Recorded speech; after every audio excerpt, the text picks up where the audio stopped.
seems like we've plateaued. All right, thanks everyone for coming. I'm Sam Rabin. I'm a postdoc with Rutgers University, and I'm honored to be able to present Philippe van Capellen. Philippe is an AGU fellow, and so we thought he would be a great choice to lead this session of the office hours on CVs.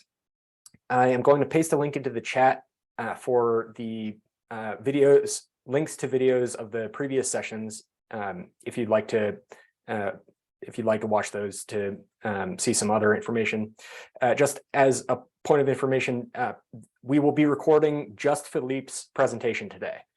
Once he's finished, we'll stop recording so you can feel more free to ask questions as you feel comfortable. We also have, I think, one person who sent in a CV for review. I don't remember their name, so I don't know if they're here. But if they're here, we will go through that. And anybody else who would be willing to share their CV to get live feedback on it, we can give you screen sharing to be able to do that. In between the presentation and the live feedback, we'll do some Q&A. So please do feel free to ask questions. No question is stupid. We all need to learn. Okay, so with that, I think Philippe, are you ready to go ahead? Do you have screen sharing permissions? Yes, I'll try to do that right now.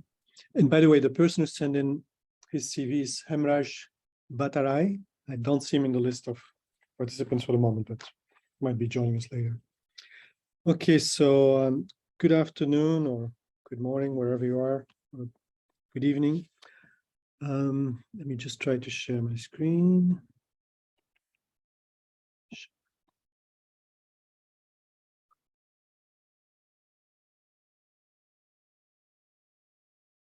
Okay, is this visible to everyone? Yes. Yes. All right. Okay, so yeah, welcome to this virtual office hours as part of the AGU Biogeosciences Diversity, Equity, and Inclusion Committee. So this is, I think, the third installment of the virtual office hours. And I was asked to specifically talk about preparing a CV for an AGU honor nomination. But I'll talk into more general in terms of CVs for any other purpose, because the main point, so I'll give you my conclusion already, is that, of course, depending on what award you're being nominated for or what other purpose you're using your CV, you have to basically tailor your CV accordingly. So I'll keep this fairly short, this presentation. I'll just have 8 or 9 slides. Because then we have more time for the Q&A. So maybe to start off, a CV is, of course, something that is linked to an individual. So your CV is you. So I'll come up with some advice, some tips, but they might be relevant to you. They might not be relevant to you. At the end of the day, you as an individual must be reflected in your CV. And so if nothing else, I hope that this discussion and the presentation will allow you also to look critically again to your CV and say, hey, is there ways I can improve it, or is there a way I can kind of adjust maybe some of the formatting, the information in the CV, so that it actually more closely aligns with the particular award or the particular purpose you want to use your CV for. Okay, so typically a nomination package consists of these 4 elements. So the nomination letter, which is, of course, the critical letter that will be read first by any committee, and therefore obviously has to be very impactful. Then there's, of course, the CV, your CV in this case. Very often nowadays, the CV and the bibliography, so the publications, can be requested as separate documents. Sometimes they're incorporated. So when I talk about CV, I really talk about CV plus the bibliography. And then there's letters of support, typically from 1 letter to 3 letters. And as I say there in the footnote there, sometimes a biography is also required. Biographies are typically for more the mid-career to senior people. And it's essentially a short version of what their career has produced, what are the important highlights of their careers, kind of presented in a in a text format, but also typically with references to publications. So obviously the CV and the bibliography are what we could think about as the factual evidence that goes together with the nomination letter and the letters of support. And obviously, this whole package has to be, of course, well integrated. So what is highlighted in the CV is probably also what's highlighted in the nomination letter. Maybe some of the things that are less highlighted in the nomination letter would come into the letters of support, but then, of course, the factual evidence must be, of course, in the CV or also in the bibliography. And so I've got these double arrows here because essentially when somebody starts preparing a nomination letter for, say, for you, they're going to require your CV and your bibliography to prepare that letter. And of course, then the letter must reflect what's in the CV, what's in the bibliography. So it's kind of this iterative process that is ongoing, and similarly for the letters of support. But I think it's most important that nomination letter, CV, bibliography, all are consistent, internally consistent, so that when somebody reviews the package, it all kind of makes sense. It all kind of like relates back to one. So everything is interlinked, everything is building on each other. So that's of course important when you think about how you would prepare your CV for a particular award, because of course you need to kind of be aware of what that award is for. Obviously, that's kind of I would say an elementary requirement, but also then of course that will have to be also in the nomination letter.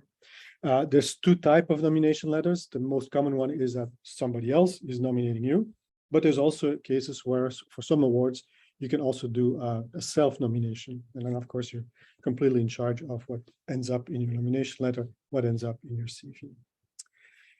Okay, so just kind of the generalities. I'm sure that everybody here knows that. What do we expect to find in somebody's CV? Well, of course, the candidate's name, address, email. And of course, what's very important, if you have your personal website or the website of your research group, that's of course very important, because there you can of course have a lot of additional information, such as the current composition of your research group, for instance, the latest news items that come out of your research, etc. So you can think about that. If you write a paper, it's kind of the supplementary material. That's your website, basically. Then, of course, history of employment, the degrees, where you went, where you got your education, etc. Now, in typical CV, you have the research experience, but also training and teaching experience. And again, depending on the award, the type of award, the research experience might be more important, or the teaching and training might be more important, or both would be equally important. And so it's of course also very important is the inclusion of supervision, graduate students, undergrad students, postdocs. But for instance, if you're a postdoc, or at least when I talk to my postdocs, they obviously are involved also with research projects of undergraduates or graduate students. And they often complain to me and say, well, I mean, I'm putting a lot of time in so-and-so's project, doing supervision, but the department doesn't really recognize this formally. My response to them is always, yes, but put that in your CV, because obviously it's what you've done. It's part of your career building skills. So make sure that that is in there, that you, for instance, as well, have supervised over 6 or 7 undergraduate assistants in the lab of so-and-so. So take credit for that. Whatever you do, take credit. Whether the department recognizes it or not, or university recognizes it or not, that's their problem. Then, of course, things like honors or memberships, service to the community work, advisory boards, etc. All this is what we expect. So that's kind of like the factual part of your CV. Now, for the bibliography, I'll show you an example later on, but I think it's important that most times I see a CV and it says publications and just a list of publications.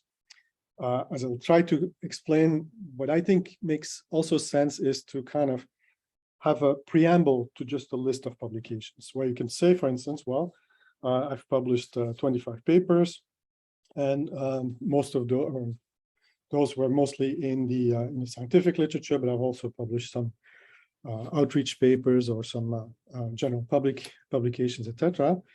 That's also where you can put in some of the metrics that are usually used, things like H-index, citations, but also whether a paper has been featured. For instance, you can have an exciting paper that then features, for instance, in EOS, if there are media reports, etc., all that information can be condensed also in a statement that precedes actually your list of publications. Now, in terms of listing your publications, if you're at the early stage of your career, then obviously you list everything, you list all your publications. If you're mid-career to senior, typically I would suggest, or at least that's what I do with my CVs, I just put a number of representative papers, or typically the most recent. Like, so these are my publications from the last 3 or 5 years, rather than going through essentially papers that are much older. If a biography is required as part of the nomination, you can actually also integrate that in the biography, because in the biography, you want to basically highlight what were your most important achievements and how is that reflected in what you feel are the most important publications. For some AGU nominations, they actually specifically ask, what's the number of papers you've published in AGU journals? So I find that sometimes a little childish to ask that, like, hey, did you publish with us? But anyways, that it's sometimes a requirement. And then, of course, typically for mid-career to senior researchers, you could also right away from the very beginning say, here are my 5 top publications. And then usually they're in very high level journals like Nature or Science, etc., but not necessarily. And again, think about what you want the community to recognize you for. I can guarantee you that my most cited paper is not the paper I'm most proud of. I'm very proud of certain papers that get very little citations. Maybe it's because I'm the only one who understands those papers, but that could be the reason. But it's you are basically, your CV is your window to the world. All right. And again, I put some stars here to say, well, all this, of course, has to kind of link back to the nomination support letter, so that again we have this consistency of the whole nomination package. And ideally, even in the nomination letter or in the support letters, there might be referencing to the publications that then people can find, or the evaluators can find in your bibliography or in your CV. All right. This is probably the most important point I want to make, is tailor your CV to the award or to any other purpose. So of course, you're going to need a CV if you want to apply to a new job. If you're in a faculty position and you have to report back to the tenure and promotion committee, all these different CVs, in my opinion, should all be different CVs also, because what the award, if I'm applying to 2 different awards, or I'm being nominated for 2 different awards, most likely I will have 2 different versions of the CV. So of course, in some cases, there's very clear instructions from the nomination. For the nomination, for instance, there might be a page limit to the CV, might say maximum 4 pages. Also, typically, not necessarily, but sometimes there is very specific instructions on what topics are expected to be covered in the CV. So obviously, those are the ones you have to concentrate on. But also, if there are no generic instructions, then make sure that CV, selected bibliography, align with the intended purpose. If you're applying for an award that recognizes, for instance, teaching and training in your particular field, then obviously that is what your CV should foremost be focusing on. If it says, well, this is an award for one specific groundbreaking advance in science, and that's what you should focus on. Classic example of an award like that is the Nobel Prize. Nobel Prize is for a particular discovery. It's not for a body of research, it's particularly for a particular discovery. So if you make a great discovery while you're a postdoc, you might still get the Nobel Prize 50 years from now, even if after that you went to work for a bank, for instance. So this is, again, my major message. Different awards or different purposes should have different CVs. And so there's no single CV that fits all purposes. And for most purposes, you will need a shorter version of your CV, which really highlights basically what the award is for. So here's my advice, and that's advice that I can tell you, I learned this the hard way. You should always keep an updated, what I call long CV, with all the relevant information about you and your career. So any recognition, starting from your days as a graduate student or even an undergrad student, every undergraduate you've supervised with the name, the dates, even if you have more details about did they continue into science, for instance. Other research products and publications, for instance, media attention that some of your work did get, or any service activities, both in and outside science, your personal achievements, for instance, you got a diving certificate, put it in there. This is your lifelong personal archive. And so, as I said, I can say this is from experience because at some point in my career, I was just updating my CV and the 2-page CV for NSF, for instance, and you update. And then, of course, you keep forgetting what happened in the previous years. And so at some point I came to Canada, and here our NSF, which is called the Natural Science and Engineering Research Council of Canada, said, oh, but if you want to apply for one of the grants, you have to have this Common Canadian CV, the CCV. And that was a horrendous experience because the CCV essentially goes back to when you practically were in kindergarten and wants to know everything since your kindergarten, every undergrad student, how long, from which date. They wanted to know exactly the date of my PhD defense, which vaguely remember it was somewhere in September. So I had to make that up. So if I had kept this long CV, then I would have had all that information at hand. So it's just an advice, particularly to the more junior people, keep track. Now that long CV, you will probably never use directly, but it's of course source as your database when preparing another CV for an award or something else. So how to make the most of your CV, at least in my opinion. So first of all, always think about who will read and evaluate your CV, particularly if it's for an award. Maybe there's information on who's sitting on the committee. Or if it's a search committee, you're applying for a new job, or the tenure and promotion committee at your university. If it's a performance review, who is basically going to read that? And then try to be in their mindset, try to integrate their mind and say, okay, well, what are they going to look for? What are they going to find important? Or they can say, well, this is just page filling. And of course, if it's for a particular award, do your homework. Who did previously get the award? Why did you think they received the award? Have you checked their website? Does it make sense? Does that fit with the award, etc.?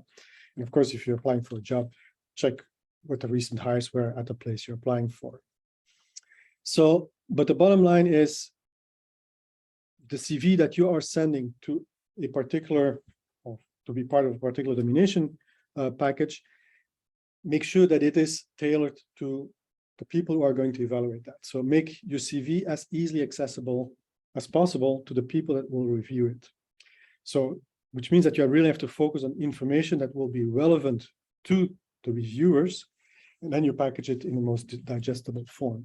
Starting, of course, with what is probably the most basic information about degrees and stuff like that, but then also even the way you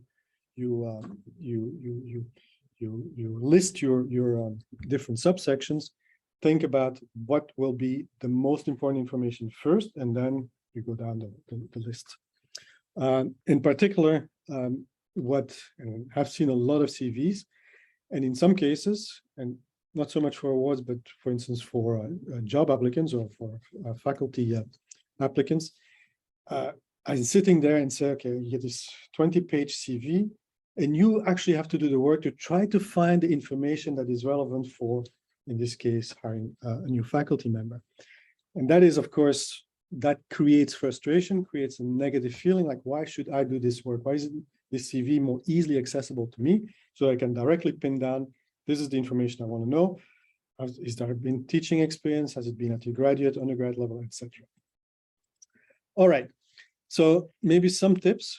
What I think is often useful, particularly once your CV is getting a little bigger or longer, is to provide condensed statements or summaries before you actually start listing things like publications or activities or skills or services, projects, etc. Provide a short summary at the very beginning that immediately tells the person reviewing your CV kind of what they should focus on, or what you think they should be focusing on, because you think that that's the most important part. So here's an example. So this would be a subsection in someone's CV, that the subsection is publications. And so here you have a short summary saying, well, Jane Doe has published over 35 peer-reviewed journal articles that have received over 7,000 citations, or H index or H index is 25, 10 index is 54, and this comes from Google Scholar, which we all know it gives you typically the highest H index on that date. So that already tell me that's somebody I want to look at, because hey, that's a serious publication record. That's very decent. I've already seen when she got her PhD, so I can say, hey, that's a productive person. And look, that work is well cited, and she's clearly in the upswing. And then it continues here. Dr. Doe's groundbreaking work on anaerobic methane oxidation was published in Nature Communications, Geomicrobiology Journal, and Applied Environmental Microbiology. That on metabolic efficiency of Martian lithotrophs appeared in Astrobiology and ACS Earth and Space Chemistry. That's important because that already identifies what are probably the main, the topics of research that this person, this Jane Doe, thinks is, hey, this is my principal research, and hey, look, it's been published in very good journals: Nature Communications, Applied Environmental Microbiology, Astrobiology. These are all decent papers. So even without looking to the list of publications, I already know kind of, hey, what are the highlights here, and the fact that, yeah, it's published in great journals. And then also things like co-authorship by undergrad students identified by star, grad student by Dilde there, and postdocs by et. So, okay, so this person already is thinking about, hey, I really want my students to publish. I really, look, I mean, it's not just doing a little research project in the lab. We try to also make them publish their work. And then you can also have a link to the Google Scholar. So just by clicking that, I get the whole list. I don't even have to go in the list that they provide. And or, for instance, here we have then peer-reviewed publications, and then just the last 3 years. So it's not going to fill 10 pages of publication after publication after publication. I already know what to look for. And if I then read the nomination letter, probably these are the areas that are being highlighted.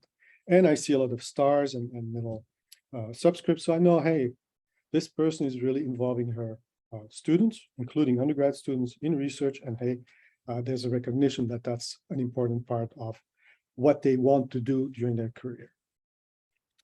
All right, so another couple tips, create your own style, but don't go crazy. And I'll show you an example, next page.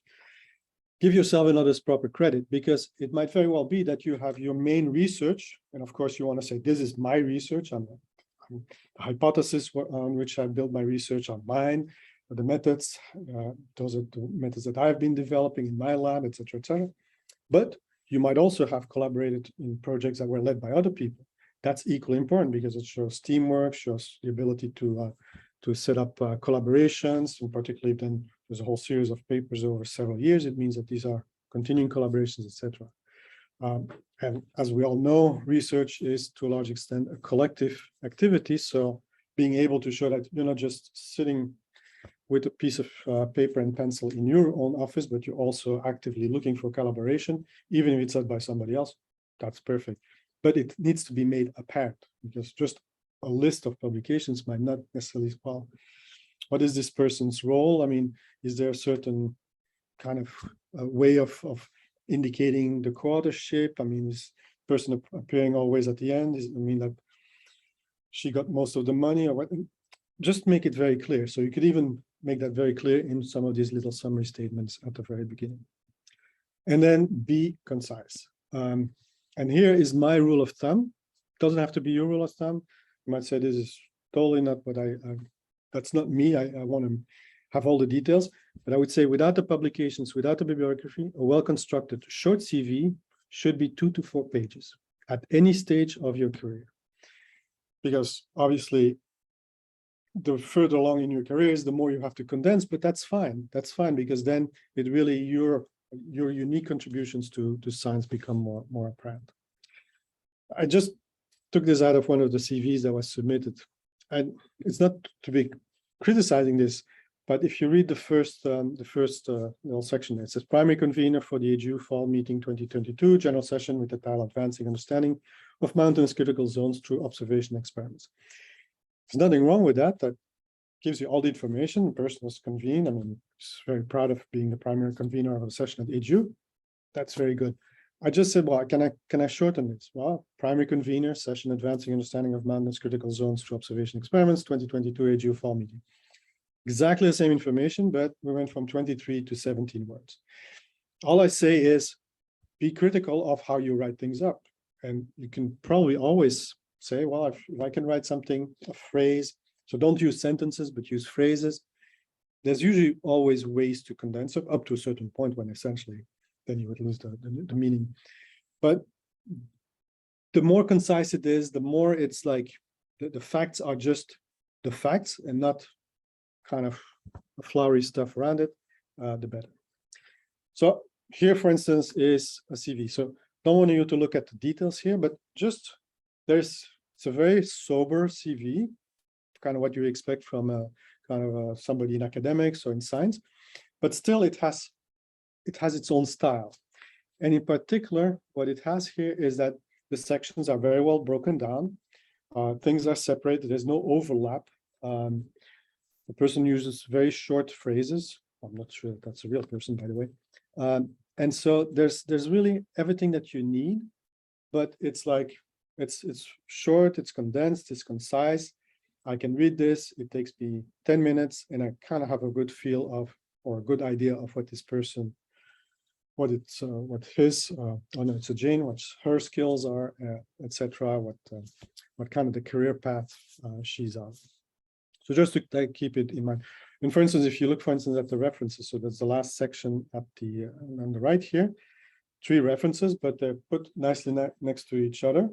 And typically, the first thing you would do is to put them one after another. Well, yeah, then you're already in page 3. So it's just a question of how you arrange it. Aesthetics, it's not a piece of art, but it's still kind of nice and clean and easy to read. And that's the most important thing. It's easy to read, it's easily accessible. So some final thoughts, just to repeat. I think, yeah, what's important is tailor your CV and bibliography and the biography, if it's requested, to the particular award or to any other purpose. So in other words, you should always say, okay, well, if I'm on CV and I have to send it to my tenure and promotion, I'm applying for another job, I'm being nominated for this award. If you're just sending the same CV to those 3 different purposes, I think you're doing yourself a disservice, because I think each award, each use of a CV should require you to kind of adjust the CV so it really reflects that award or that particular purpose. And of course, make sure that your CV and bibliography fit with the other nomination materials. And very often that requires a little bit of iteration, so that the publications that highlight in nomination letter are also the ones that you identify in your bibliography or your biography as being kind of the things that you think are important in terms of your research achievements, or if it's about training or education, similarly. Then my advice, but again, that's because I had to learn this the hard way, just keep an updated long CV. That's where you put everything. I mean, that's every year there should be at least a bunch of new stuff in there. And as I say, this is mostly for your own records, and it will be very unlikely that you will ever use it. So it's really your archive. In some cases, particularly in more bureaucratic institutions, you might actually have to supply something like that to your employer or your funding agency. That's what I learned the hard way here in Canada. I had to have this Canadian Common CV. It took me a week to populate it. I think, and maybe I'm wrong here, but I think that very few people enjoy reading through a 30-page CV. So if possible, and certainly if there's a requirement, so make sure that I would typically go for 4 pages maximum, excluding the publications, of course. And then always lead your CV in its subsection by what you think is most important. Start with what's most important and then go down what's less and less important. So really, if you have a CV in your bibliography, try to have somebody or your colleagues to read it and say, can you really see what is really unique in my research, in my skills? Is it clear? Does that clearly come out to how I identify my top publications? Is what you find in my CV, in my bibliography, really making me worthy of being nominated for this award? And I think that's all I had. All right, thanks very much, Philippe. That was fantastic. We had a question in the chat about whether we actually need to include the H-index because it's been shown to be pretty problematic in a number of ways. And the most recent guidance is that the preference is for H-index to not be mentioned. There's also I linked a document that's sort of leading practices that discusses it in more detail. Yeah. I think that this is really, again, up to the award. For instance, if it's really for impact of research, then I think it's a metric like any other ones. But of course, there are other quality indices. But again, this is something of I would say, a personal choice. I'm a little bit against, after an old guy here, about these top-down, like, oh, you should do this, or you should not do this, or should. I think people are mature enough to say, okay, well, I like my H-index, I'll put it in there. But if you also are confident that the committee is mature enough to say, well, we're not going to hold it against somebody because they put their H-index there, that's a little bit the game that needs to be played. But I think it's certainly one quality indicator, but it's not the only quality indicator. And as we all know, for instance, it also depends on timing. Same with citations. I mean, citations will always go up, I mean, globally, simply because more papers are being published every year. So the fact that citation index is increasing is not necessarily because your stuff is getting more exposure, just because there's more and more people writing papers in that field. I think it's a personal choice. You don't have to include it, but I think it should not be ultimately a criteria on which an award nomination falls or gets accepted. I mean, it's really just one quality criteria. Yeah, and I just want to add that the leading practices document does emphasize that it can be included, but it's one potential indicator, and it's not going to be a major deciding factor. No. But if you can, for instance, document other quality indicators that show that, hey, you are having an impact, and this is particularly also in more applied research sites. I mean, if, for instance, some of your research leads to recommendations that are becoming part of policy documents, that's also impact. That's not going to lead to an increase in your H-index, because that's going to be a report, a government report, or even in this report in some industrial. So that's why I say keep that long CV, because you might publish something this year, and 5 years from now, suddenly you get a call from the Minister of Environment, says, hey, can you come by? We've looked at your thing. And so there's impact. It's delayed impact. That also happening even purely in scientific terms. So I think it's important to keep track of that. And then certain awards will be for impact. Others will be, hey, just pure science. I mean, blue sky science. If you have a great idea and it flourished, and this is what this award is for, and then you have other awards for other things. Mm-hmm. We have another question in the chat that's about job applications, and we can get to that eventually if we want to, but I'd like to focus our time that we have on specifically the AGU nominations process. Mm-hmm. I've forgotten the name of the person who submitted their CV again. Do you see them on the chat list? Just the chat list.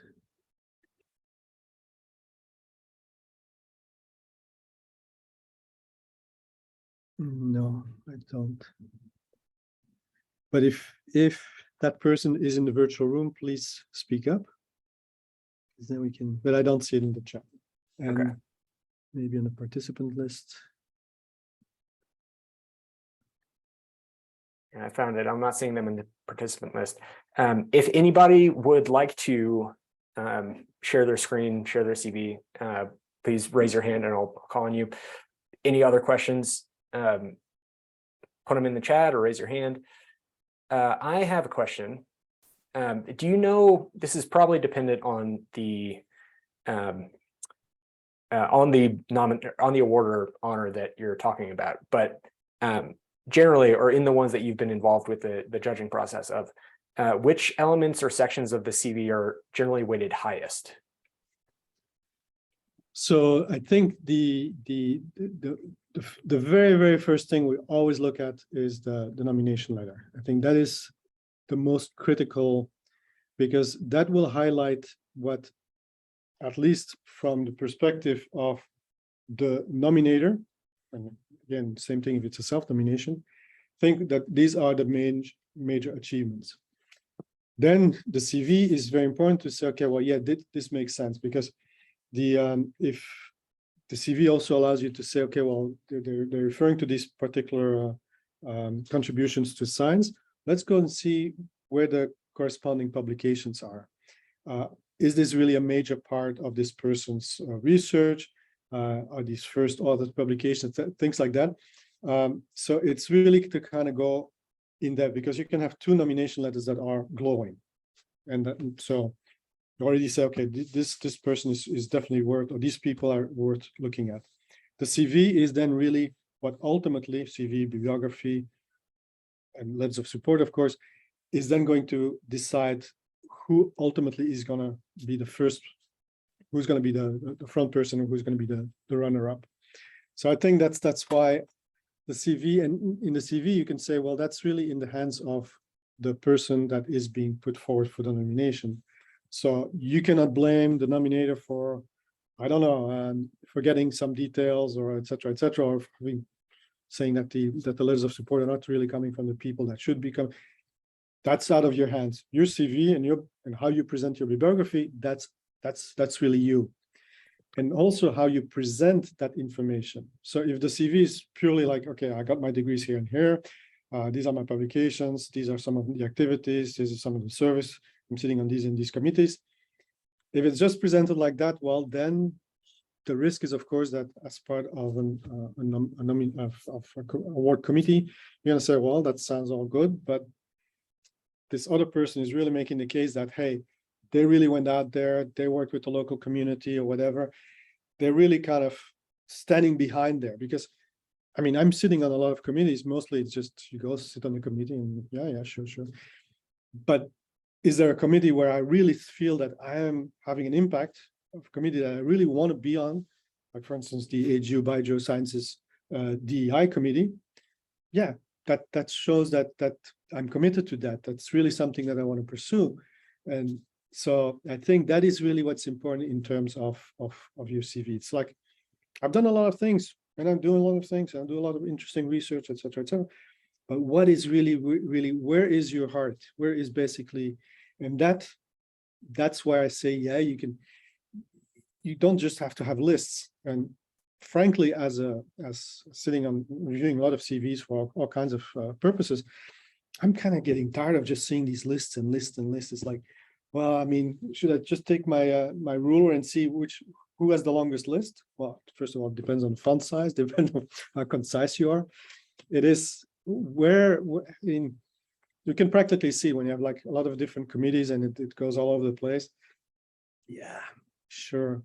But if there is something that you can somehow show, for instance, these are the committees I really chose to be on, and these I have to do because, I mean, my chair asked me to do it.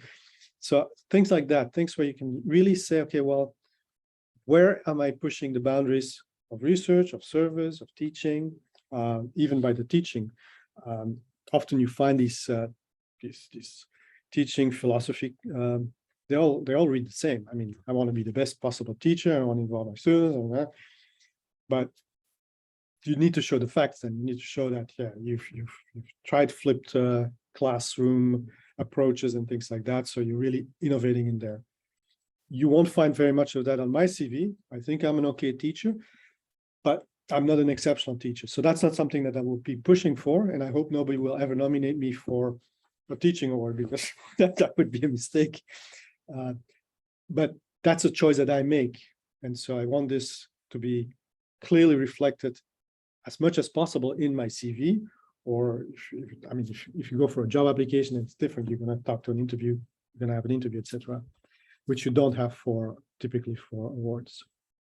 Is there a particular part of the CV, whether it's teaching or collaborations or general service, is there any part that in your experience has tended to make people stand out the most? Obviously each candidate will emphasize their strengths, but is there anything that feels like it's particularly important? I think nowadays more and more, and that's maybe also very much culture dependent, and it's different, very different experience in Europe, in the US, in Canada, but particularly in Canada now, it's collaborations. Are you able to collaborate? And within collaborations, what is your role? Is it a supporting role? Is it a leading role?